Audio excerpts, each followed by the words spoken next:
После ребрандирањето на партијата во јануари месец 2001 година имавме неколку така наводно кажано пријателски предупредувања, ојавување од владата во која што ни беше кажано дека мора да го тргнеме руското знаме и македонското знаме со 16 кракото сонце.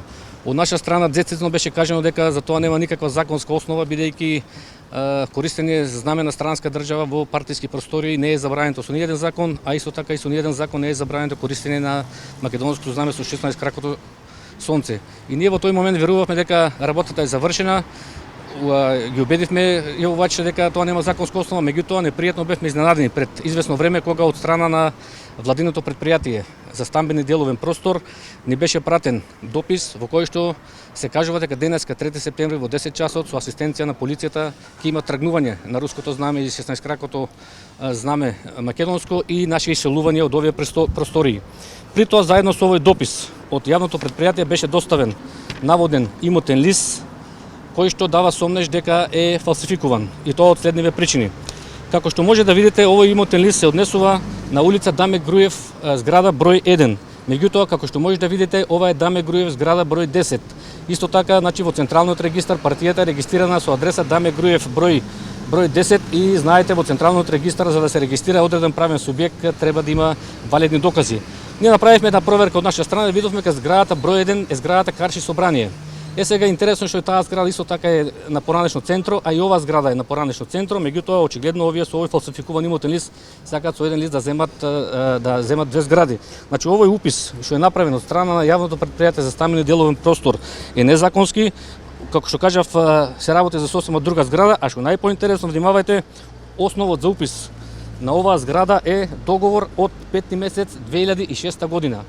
На обичните луѓе им е јасно дека договор кога има промет на недвижности мора да се завери кај надлежен орган. Во тоа време немаше нотари, се заверува во судот и како што гледате се работи за државен орган, јавно предпријатие за стамбени деловен простор со кој што имаат правни служби, меѓутоа тука е наведен договор кој што не е заверен никаде кај ниту еден орган. И сега што е најинтересно, внимавајте, овој договор од 96 година сега пред 3 месеци е заверен кај нотар известна Весна Стојчева. Значи после 22 години јавното предпријатие за стамбени деловен простор заверува договор кај нотар кој што дава основи за сомнеж дека е направен фалсификат и во оваа прилика да искористиме да го повикаме јавното обвинителство да го испита овој случај, значи поентата е дека со овој упис е направен флагрантно кршење на законот.